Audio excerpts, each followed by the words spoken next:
এই মুহূর্তের বড় খবর সেটা হচ্ছে নবম দশমের ফল প্রকাশ। যদিও অলিখিতভাবে আমরা জানতে পারছি যে আগামী শনিবার।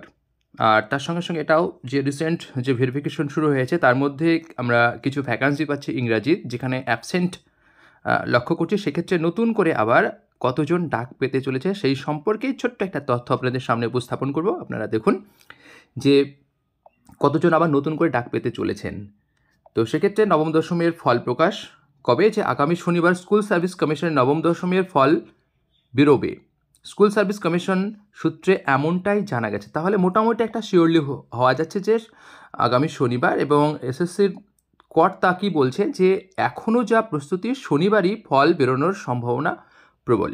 তবে সেদিন পরীক্ষার্থীরা শুধু তাদের প্রাপ্ত নম্বর স্কুল সার্ভিস কমিশনের ওয়েবসাইটে দেখতে পাবেন। তার মানে এতটা আমাদের যে উত্তেজিত হওয়ার সেই জায়গাটা কিন্তু নয়। শুধুমাত্র কে কত পাচ্ছেন অলরেডি যে ফাইনাল অ্যান্সার কির মাধ্যমে যেটা প্রকাশিত হবে, যেটা এর আগে একাদশ দ্বাদশে যেমনটা হয়েছে ঠিক সেই রকমভাবে জানা যাবে শুধুমাত্র। তারপর নবম দশমের ইন্টারভিউ তালিকা তার কয়েকদিন পরে প্রকাশিত হবে।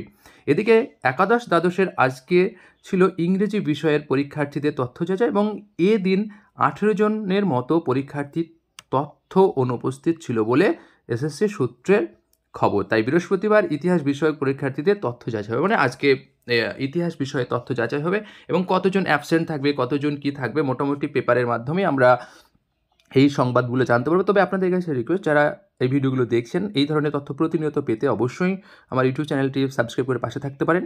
তাহলে আমরা এইটুকু অন্তত বুঝতে পারলাম যে আগামীকালে শনিবার শুধুমাত্র আমরা কে কত পাচ্ছি সেটা জানতে পারবো। তারপর আর একটা জিনিস এই মুহূর্তে খবর, সেটা হচ্ছে ইংরেজিতে অলরেডি 18 জন প্রার্থী অনুপস্থিত। এবার কোন ক্যাটাগরি, কোন মানে কী বিষয়ে সেটা কিন্তু আমরা জানতে পারিনি। তাহলে কোন ক্যাটাগরি কতজন ডাক পাবে সেই সম্পর্কেও আমাদের ধারণা কিন্তু স্বচ্ছ নয়। তবে সেটা কিন্তু পরবর্তীকালে সেটা প্রকাশিত হবে, এবং অর্থাৎ ওয়েবসাইটে কিন্তু দ্বিতীয় যে লিস্ট প্রকাশিত হবে সেখানে 18 জন কোন ক্যাটাগরিতে কতজন মেল ফিমেল সেই বিষয়টা নিয়ে ডিটেলস সেখানে প্রকাশিত হবে, এবং সেখানে আপনারা আবার পুনরায় দেখতে পাবেন। তো যাই হোক, এখানে এইটুকু বলার ছিল। ধন্যবাদ।